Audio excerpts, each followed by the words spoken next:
My name is Mark Savage. I'm from the website followingthenerd.com, and for the next hour or so we're going to be chatting to the actors here to my left. What we'll do is we'll sort of do a brief introduction to kind of the work that they've been doing, and then we're going to put it out to you guys. So if you have any questions that you want to ask, then you will definitely be given the opportunity to do so. So we'll just do a show of hands, then we'll take it from there. Okay, first up, to my immediate left, a lot of Harry Potter fans might recognise this man, Mr. Chris Rankin. Most famous, I think, for playing Percy Weasley in the Harry Potter series. Yes, I'm sure some of you have heard of Harry Potter, yes? Yeah, thought so. But of course, Chris, you've done a lot of other work as well. Which we'll get into a little bit as well. To Chris's left is Martine Beswicke. Beswicke, sorry. No, it's alright. The R is silent. No, that they used to call it. Okay. I get my code. I don't have one, but I get it anyway. Apologies. Martine is best known for James Bond. See, you've thrown me off my game here now. A brief on career led to your first role as Laura from Russia with Love. Now you tried out for Dr. No, but you didn't get that role, but you obviously made quite an impression. Because they didn't just call you back once, they called you back twice. Yes. Because you then popped up later on as Paula in Thunderball, and you also starred in 1 Million Years BC. And you've had quite a prolific career in TV shows as well. Heart to Heart, Quincy, The Fall Guy, Fantasy Island, Days of Our Lives, Falcon Crest, Sledgehammer. It's quite a CV. So Martine's left again then is Mr. Ian Whyte. From Bangor in North Wales. This is interesting, received an athletic scholarship to Iona College in New York. You've had quite a career as a basketball player. You're not tall enough for that, right? Someone argue not. 80 caps, is that right? 80 international caps? 80. Wow. But probably now then, so recently you've moved into sort of the whole acting career. You've been in films like Solomon Kane. Your probably most recent work, apart from getting into Game of Thrones, but your most recent work was the engineer in Prometheus. You've also played Scar the Predator in MVP, and in an MVP Requiem you played a lot of the Predators, if all the Predators? Most of them, okay. And then again to Ian's left is Mr. James Cosmo, who again, it's our absolute pleasure to speak to James today. He wasn't here yesterday, but we're really looking forward to chatting to you today, sir. Who has starred in such movies as Highlander, Braveheart, TV shows, Game of Thrones, Sons of Anarchy, and then other movies, Troy, Chronicles of Narnia, Trainspotting. Again, what a career. Ladies and gentlemen, our actors.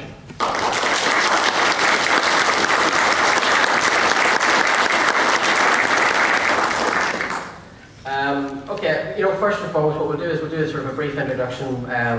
We'll start with yourself, Chris. Okay. For anybody here, the whole idea behind the celebration is the celebration of creativity, how you get into these things, because there's this idea that, I live in Belfast or I live in Uri or Banbridge, I can't do this. You can do this. But as I said, let's start with yourself. How did this come about? How did you become part of Harry Potter? Luck, basically. I was in the right place in the pile of letters and headshots. When I was 16, I was massively into theatre at school. I was a member of my local youth group and did musicals and all that kind of stuff. And in the April 2000, when I was supposed to be revising for my GCSE exams and was watching telly instead, there was a thing on on Newsround saying that they're making a film of the first Harry Potter book, and they want normal kids to apply for the parts. They don't want stage school kids, they want kind of normal regular people for it. And a mate of mine rang me up, and he was a couple of years younger than me, and ginger as well, and said, well, I'm going to write in and apply for Ron, why don't you write in as well? I was like, well, I'm too old for Ron, really. I was saying, there's only one of me, so I can't play the Weasley twins. I'm ginger, so I suppose I have to be a Weasley. Well, do you know what, I'm 16, I'm a prefect at school, and I'm ginger. There's only one part I could possibly get, and that's Percy, let's face it. So I wrote off this letter to them, and they said if you don't hear anything back from them in 2 weeks, then just forget it ever happened. And 2 weeks went past, about 5 or 6 months went past, and I eventually got a phone call in the August saying, hi, it's so-and-so from such and such a film company. They didn't even say Harry Potter, they just said, what are you doing tomorrow? We'd like you to come in and audition for this film. So they faxed. Back in the days when faxes still happened. This is how long ago it was. They faxed over some script, and it was the audition scene, Percy bit taking them up the marble staircase and stuff in the first film, and said, come in tomorrow and see the casting director. And I did that and started 5 days later. So yeah, very suddenly, happened very quickly. And you've never looked back. And I haven't looked back. Moving on then, Martine, yourself, as I say, best known probably for the James Bond roles, but of course there's a lot more to that. But how did you, let's start at the start, how did you get into it? Let's see, which story should I tell? Which version of the truth? Well, actually, how it all happened, because I've always wanted to be an actor since I was about 4 years old. Don't ask me why, because nobody had ever seen it. I didn't see television until I was 13, so I had no idea. But anyway, I made up my mind that I was going to be an actress at 4 years old. And throughout the years, I started, when I was in my teens, I started doing modeling, and then suddenly, because I'm from Jamaica, and suddenly somebody came out and was doing little films of me, and then sent off a piece of film of me sort of prancing around in a bikini. And sent it off to England, and they sent it to a huge, and I had no idea what this was, to, what was it called? It's a big agency. Anyway, they sent it off to this #1 top agency in London. And they wrote me back saying, if ever you're in London, please look us up. So I thought, oh, why not? So in 1961, I think it was when I arrived back in London, I went straight to them and I looked them up, and suddenly I was in this room with this, not knowing a thing. I was so green, and not knowing a thing, and there was this huge table with all these suits around it. And I sort of sat down going, oh dear, what is this, right? And they actually sent me up for Dr. No. Oh, we've got one. Oh, I think she wanted to go up for Dr. No, the James Bond. And imagine, I was Jamaican and didn't know anything about James Bond. I mean, it's a terrible thing to admit. Anyway, so that was how it all began, was this huge agency that sent me up for Dr. No, and then when I went up, I'd already met Terence Young socially, and he said, go and get some experience. You haven't done enough work. Have now, basically. So I did, and he said, because I've got something for you. So the next one was 1962, and that was From Russia with Love, and he kept his word. So that's how it all started. It was Terence Young was my hero, actually. That's it. Okay. Ian, now, more recently you've got into this, and so again, we talked yesterday that you had a lot of careers and stuff before that, but how did the acting come about? Yeah, I would never have even considered myself suitable for an acting opportunity, let alone try and forge a career as an actor. You hear actors often say I was in the right place at the right time, or the phone just rang, and to be honest, that's exactly how it happened. The phone just rang. I would never have considered it unless a casting director had given me an opportunity. And the phone rang one day. I was still playing basketball for England at the time, and which is not as grand as it sounds. And she said, we're casting for this film. It's got Alien versus Predator. We need someone that's 7 feet tall, fit and healthy and capable of basically dancing around in a large rubber costume. Would you like to give it a bash? So I said, yes, of course. You know, it sounds like a marvelous opportunity. So we went down to London. 2003. It was 36 degrees in the shade, very, very hot summer. And in a very small studio in the King's Cross station, she handed me a wetsuit and said, please put this on. And then a balaclava helmet and said, put this on. Then a mock-up of the Predator head, which had big, thick nylon ropes as dreadlocks and been knocked together in a very short space of time by someone in the garage. And that went on over the top, and then the helmet went on over the top of that. And she said, so, I said, oh, it's fine, I can do this. She said, okay, start running. About an hour later, she said, you can stop now. She says, how was that?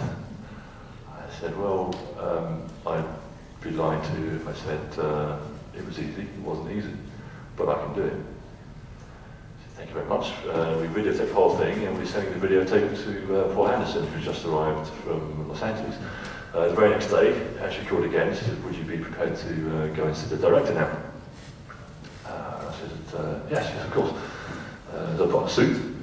Thought that would make a good impression. Went down to a very, very posh hotel where he was staying. Have you lost me? At a very, very posh hotel in Soho where he was staying.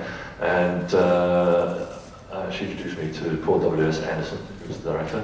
And he said, yeah, okay, thank you. And that was it. And it was only about 2 weeks later, after I had been flown to Prague to meet the creature designers, who had the very, very final word on who was going to be cast as the Predator. Met the producers, met the casting directors, met the costume designers, met everybody who's been working on the film. It was only 2 weeks later when I finally got a phone call from the producer, and they said, if you would like the part, we'd like to offer it to you. And it's very much a literal baptism of fire. The very first day, almost the first day of the first week of shooting, we shot Charles Whalen's glorious death scene. Charles Whalen, played by Lance Henriksen, where he gets to set me on fire. And there's this huge jet of flame that he erupts from this oxygen canister. It's basically a last-ditch weapon that he uses against me. And we had a stuntman to do the actual burn. He was dressed from head to toe in fireproof material underneath the costume, so he wouldn't actually burn himself. But the close-ups that they shot, the actual take that was used for the film, there were a few little wisps of flame all over the costume. It doesn't actually look that spectacular. But we took about 9 or 10 takes, and most of them I was an absolute blazing inferno. And the director was like, put him out now, it's too much, no, he's a blaze, put him out. And the one thing my wife said to me before going out to Prague to shoot this film, okay, I understand, you can't get a 7-foot tall stunt double, you can do as many of your stunts as you like, just don't let them set you on fire. And now moving on to James. Now James, so far I have to say that Martine has been devastating to my research, so I'm hoping that this is right. I have you down as, I mean, it started back in 1966 with Ransom for a Pretty Girl, is that right? Yeah, that's right, yeah. Tell us how that came about. You know, I was sort of born into the industry. My father was an actor for many years, my late father was an actor for many years, and my earliest memories are of being on film sets and watching my father in the theatre, you know, spending Saturday afternoons with him in between the matinee and the evening performance. So it was, I knew what acting required and what kind of life it was. So it happened sort of fairly organically, really. You know, I was from an acting family and moved in those sort of circles, and as a young man I knew directors and producers, and I didn't go to drama school. I was just asked to try out for a couple of things, and did, and learnt, as a lot of actors do, just by trial and error, and working with some wonderful professionals, and so it started, and here I am now. And never look back. Now, okay, what we'll do is, has anyone in the audience got any questions that they'd like to ask? No? You're so shy, there's so many of you, come on, somebody, no? There's a couple, there's a hand up there. Like a little Yeah, hand. little hand. Yes, go ahead. Would you be interested in working for Doctor Who for the 50th anniversary, maybe, or series 8? I don't know. I haven't watched Doctor Who in many years since, you know, the very first, William Hartnell was it, that was the first Doctor Who. But I've seen, you know, like recent ones and you know, with the advent of CGI and all that sort of thing, it's become so professional and such a huge franchise. You know, I think it's one of BBC's flagships. And yeah, it'd be great to work in Doctor Who. I think it'd be a lot of fun. Real nice gig, yeah. Okay, I think there's a little girl here at the back. Chris, what was your favourite film to work in, like for Harry Potter? Oh, do you know what? It's hard to answer that question because they all kind of merge into one. You know, I worked on Harry Potter for nearly 11 years on and off. And to be honest, because it's all the same people and all the same, it was the same crew pretty much the whole way through, as much as it was the cast. It all just kind of merges into one long thing. My favourite film to watch and my favourite sort of I don't know, and they all have different memories attached to them as well. Sort of, for me, if I watch them now, it's a bit like watching home movies. I can't watch them as films. I see it and I see scenes and go, oh God, I remember shooting that day and this happened and we were here and oh, it snowed for 3 weeks and we got stuck in the trailers and, you know, everything's got a memory attached to it. But I think my favourite one from an acting point of view, although I didn't have any lines in it, was the 5th film, Order of the Phoenix, which was David Yates' first film as a director. Simply because I'd done the first 3 and then I hadn't done the 4th film, so going back onto the 5th one, I was that little bit older and David was a much more, I was going to say, dramatic director. The first 3 films I think had been, the first 2 certainly were what I would class as children's films. They were kind of, Chris Columbus, who did the first 2, had directed Home Alone and Mrs. Doubtfire and all those kind of favourite kids movies, and then Alfonso did the 3rd one and kind of moved it into that kind of teenagey angst kind of thing, and then the 5th one for me, it kind of became like serious drama with a bit of magic kind of thrown into it. So from an acting point of view, it was that one. When I kind of went, actually, I kind of like where this is going, and I got a really cool suit for that one. Anyone else? Oh, chap here. James, what was your experience like in Sons of Anarchy? Did you enjoy it? Yeah, it was a lot of fun. Sons of Anarchy must be one of the most popular cable shows in America. You know, it's grown and grown, and so it's got a huge following. And I came in season 3, playing a really complex character. You know, a priest who is also part of the IRA, and there was and believed that what he was doing was for the good. But some of the things he was doing were very, very bad. You know, so it's, for an actor, it's always very interesting to play complex, driven characters, and that was a real pleasure to play. It's working in American television series is good. It's quite high pressure. You don't have a lot of time to rehearse, and you've got to get it right pretty quickly, you know. And that's a really good discipline for an actor, you know, to work within the constraints of time. And so you've got to come with your game already, you know, sorted. So yeah, it was a lot of fun. The only thing was I didn't get a Harley Davidson. Everyone else got Harley Davidson. I think I got Prius. Anyone else? There's a little hand up, just right in the middle up there. There is indeed. Seeing that when you were shooting Harry Potter, were there any scenes that you didn't like and you said, I don't like that scene, could you change it? It looked really weird, it looked like everyone liked it. There was, it's interesting, you don't often, because of the constraints of time, you don't often get much of a chance to discuss too much about how things might change. There was a couple of things on Harry Potter that I had a chat about, where we said, look, maybe you know, the way the script had been written didn't necessarily suit the way the scene was actually being acted and the way that I was playing the character as well. So we kind of said, like lines where you, I don't know, it would be written a certain way, and I'd say, well, for me that's not making sense to say it like that. Can I change the line a little bit to sort of make it more relevant to the character and to how I want to say it, and things like that. The only thing that I really didn't like shooting and wasn't happy about shooting was a scene on the first film which got cut. And it always happens. The scenes you really don't like and you put so much effort into, and you know, and you kind of you're so proud of yourself for doing this, and it gets cut and nobody ever sees it. Was at the end when Percy's taking the first years up the corridor and staircases and through into the common room and saying, you know, this is where everything is, and then just at the end of the scene, he says, you know, there's the boys' dormitories are here and the girls are here. You'll find your stuff's already there. Are there any questions? And then the scene cuts in the film. But it went on from that, and Neville sticks his hand up and goes, yeah.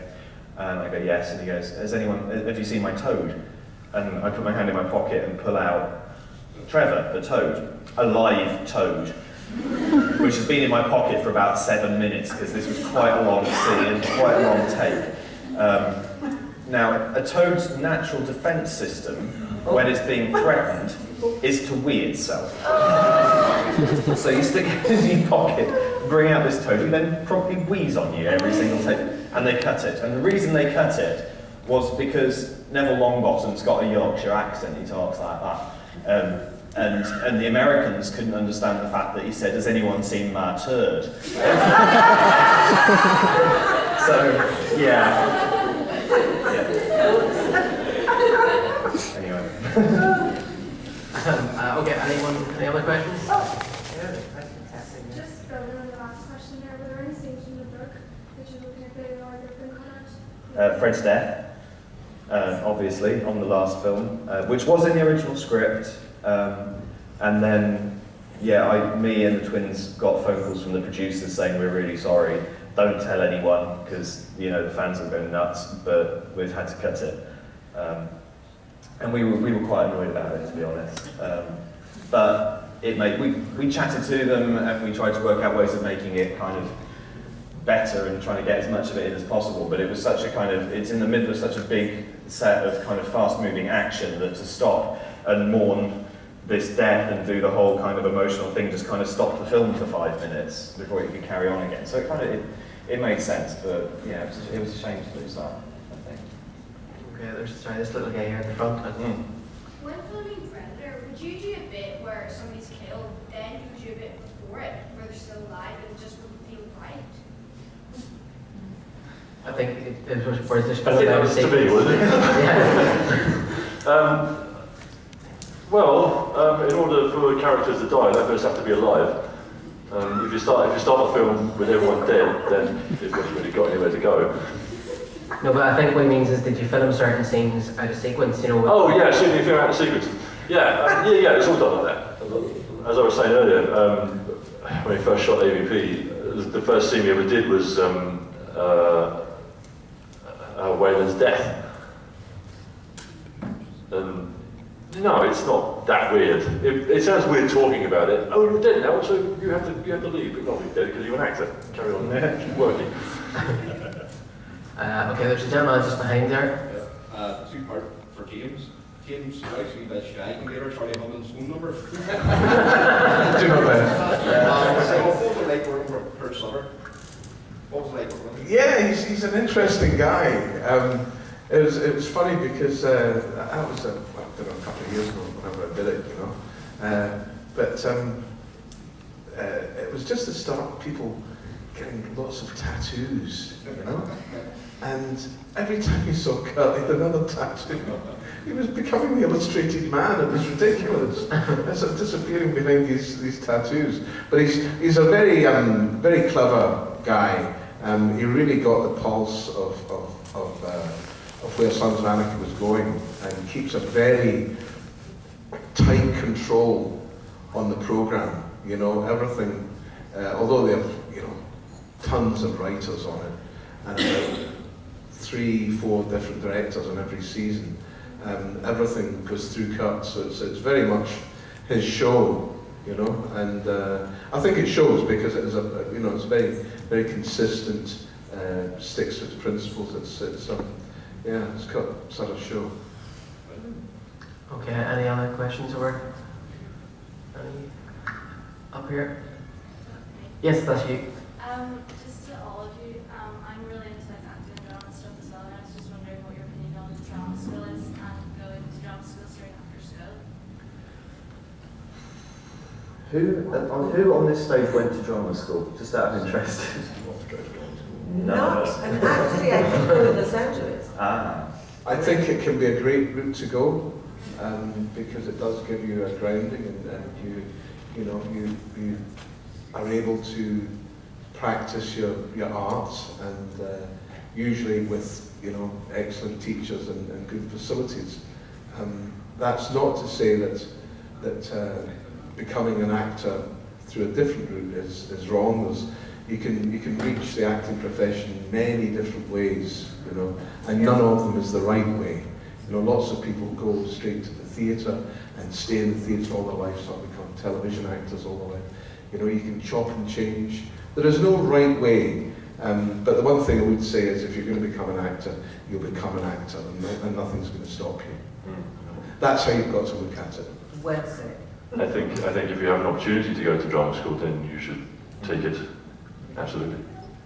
I think for me, it's going straight from school is a personal choice. It depends, and it's different. A lot of places, a lot of drama schools that I know of have turned friends of mine away, going straight from A-level or sixth form straight into drama school, purely because they haven't felt that that person necessarily has worked out who they are yet.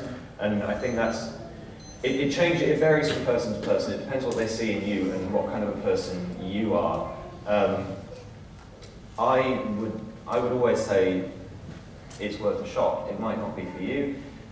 You might find another way in. Always, if there's opportunities to act, be it amateur or professional, go for them, because you've got nothing to lose at the end of the day. And if somebody sees something in you they like, you could be straight in there. And you may never need to go, but if you can go and that's what you want to do, then yeah, definitely. Well, I found in Los Angeles actually, basically, if you weren't working, you'd go and work out, because there was not a lot of theatre. So there were a lot of really terrific studios, schools, whatever, and they're really top people. And they put you through your paces. And I found that to be incredibly helpful, because it kept you on your feet, and it kept you current, actually, very current. So you weren't sort of like doing the old, any old sort of old-fashioned stuff.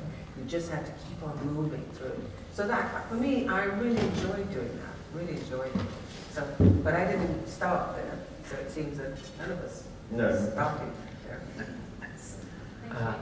Okay, this girl here at the outside had a question. Are there any roles in your career that you turned down or didn't get because you were better than you had gotten? It is a good word, sorry. Yeah, I know, I got one. Ooh. Excalibur. Helen Mirren got the role that I really desired. I wanted to play Morgana in Excalibur, and that was a big one for me. And I was up for it, and that one hurt. So there you go. That's mine. I have lost several parts, not because I didn't want the part, I really did want the part, but the films have just fallen apart at the last minute. I went to New Zealand 7 years ago, very briefly, to meet a director.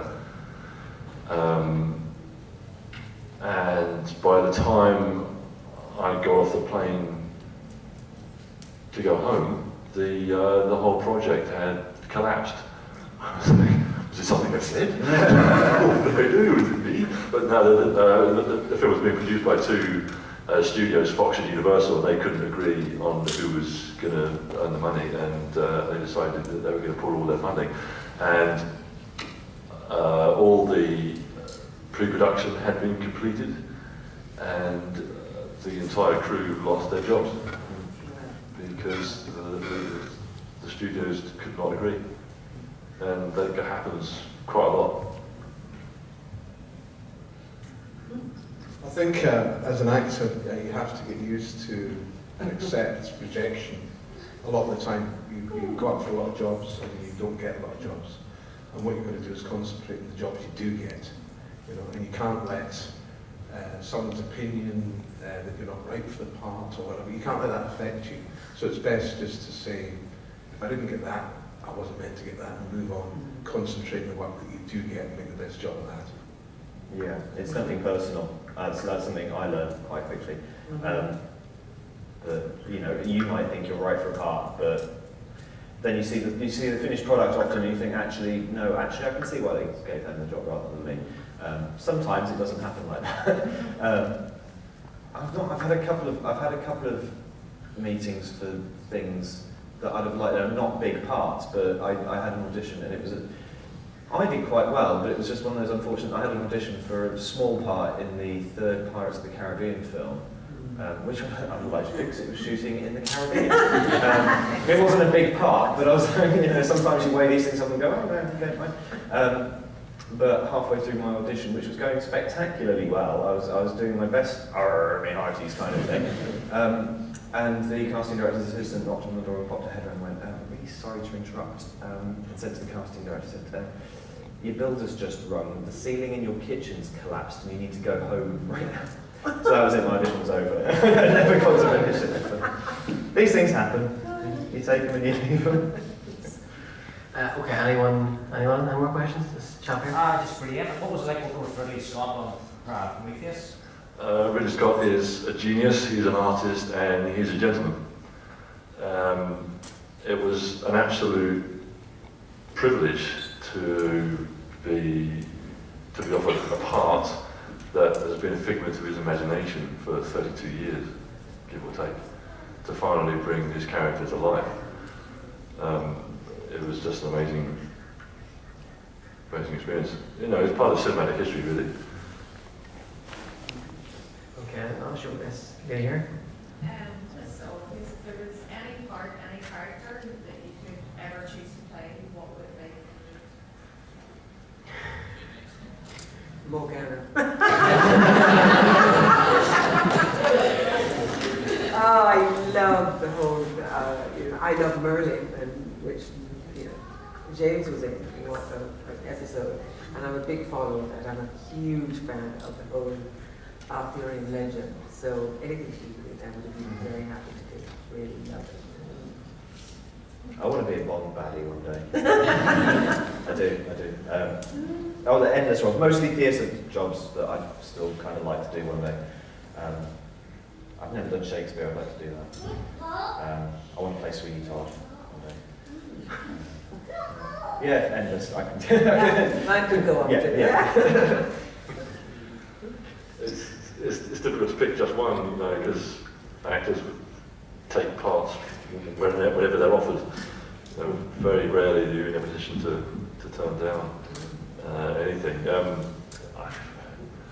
It's because I play characters that are primarily in genre films, science fiction, horror, fantasy. I'm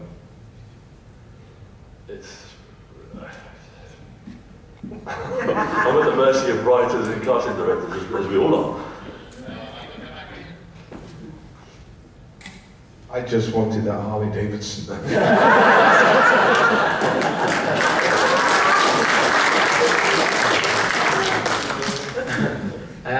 General subject? Have any of you worked with any particularly difficult actors? And if so, if you don't want to name them, could you give us an example of Yeah, Kate Jackson, she was a nightmare. So I would just like to say that we have no part in any comments that are made in it. My website is not affiliated with this in any way. I have no hesitation in saying she was a real pain in the ass.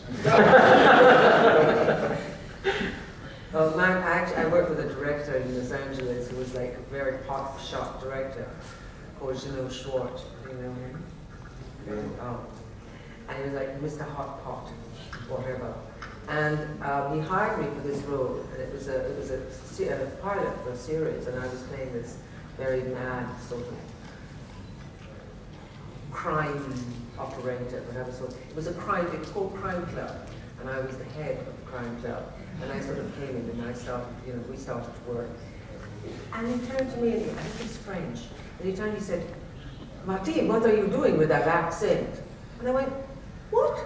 He said, you sound so English. I said, I am. What are you talking about? You are me. What? And he was relentless.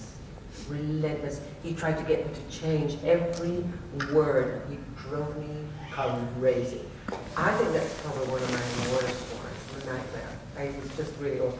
I mean, working with somebody who pushes you and pulls things and twists it and does not give you any space at all to do anything is enough to drive you out of your mind. And I'm sure all of you probably had the same kind, had some kind of. So that's the one that came to mind. There are others, but that one came to mind. So.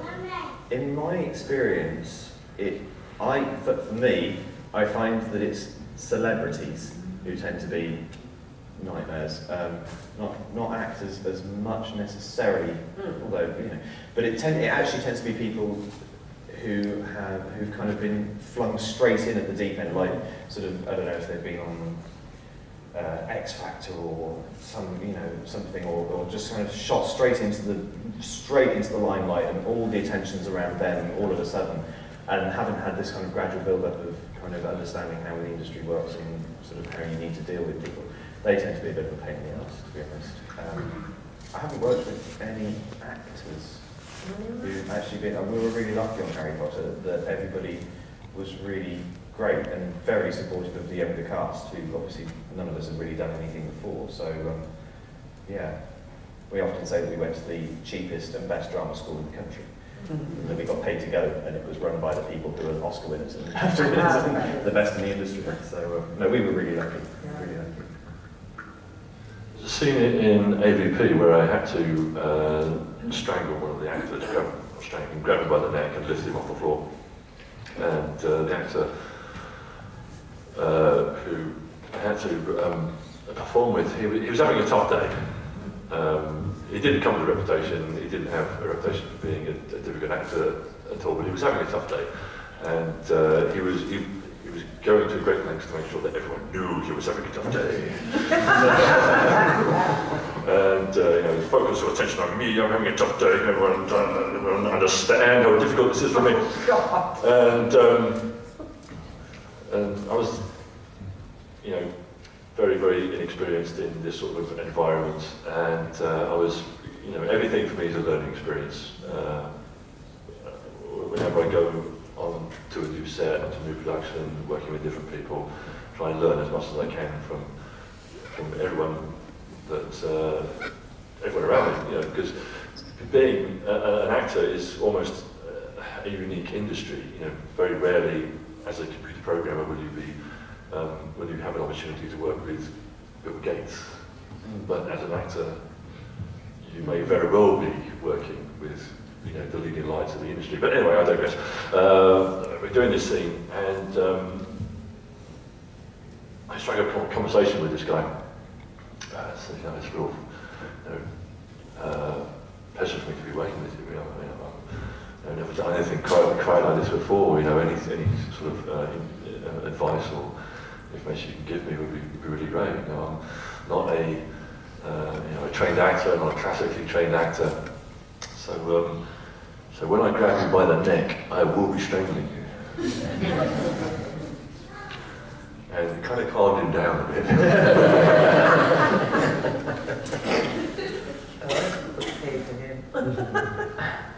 Now, just one before, because I'm just aware of time, sort of moving on. Yourselves, Chris, Martine, you've all worked in both movie and TV. But there seems to be very much a shift now towards things like Game of Thrones, Sons of Anarchy, where TV seems to be the medium now. I mean, obviously cinema is forever, but TV now, I'd say there's a lot of people here would agree that, the favourite TV shows, things that they follow every week that they love. For actors, is this something that you think, do you think yourselves now, I would really like to get into more into TV, or, is there a preference there now? Or is the shift just really, is this something that you are aware of and direct yourselves towards? For me, I haven't given up acting, but I've moved away from acting recently and moved into production. I've got a degree in film production. So most recently I've been working as a third AD, which basically means I shout at people for a living, and I'm generally disliked by quite a lot of people. But I've been working on a new TV show that's coming out in April called Da Vinci's Demons, which is Starz Network, and it's produced by Julie Gardner, who produced Torchwood and everything like that. It's the same directors as things like, we've got people who've worked on Game of Thrones, Merlin, the lot, you know, it's that kind of thing.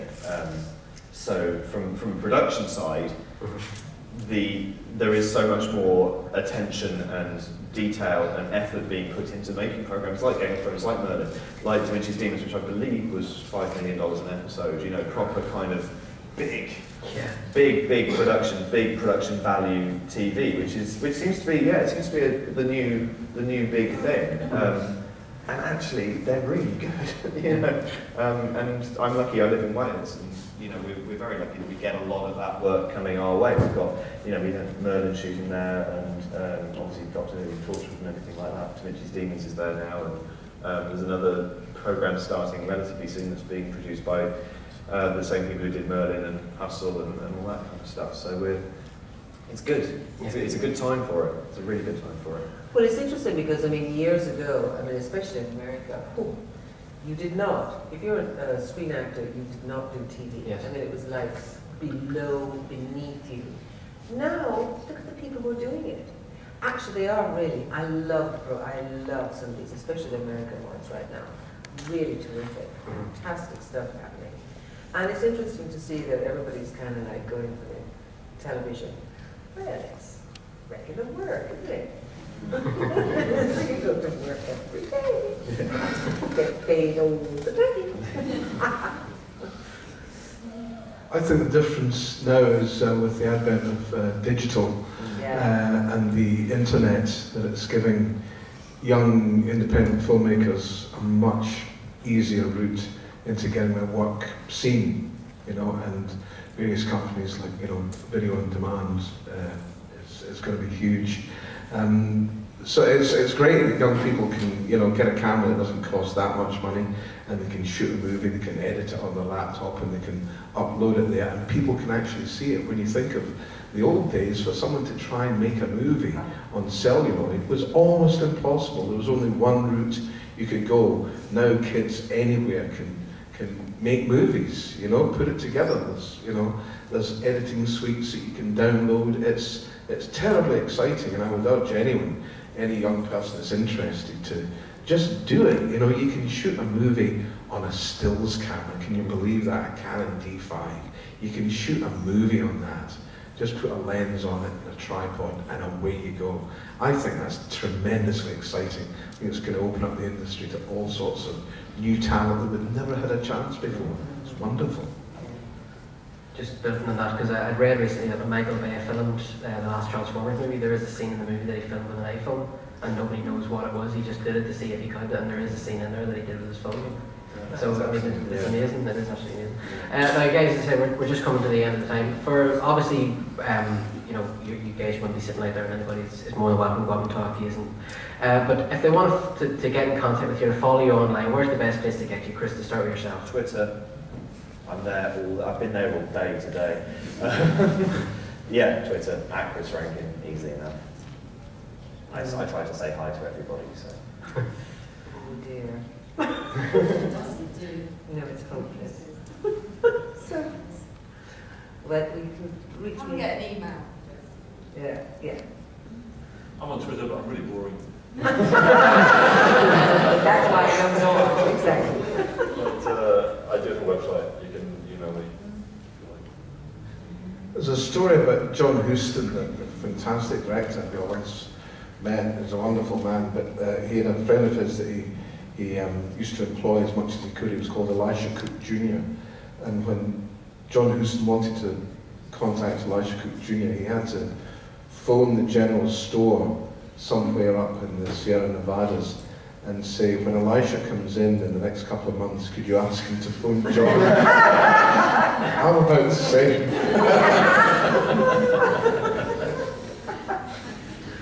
Okay. Ladies and gentlemen, as I say, the guys are all going to be sitting outside, so after this, please by all means go out and talk to them and whatnot. But just for Chris Rankin, Martine Beswicke, Ian Whyte, James Cosmo, thank you very much.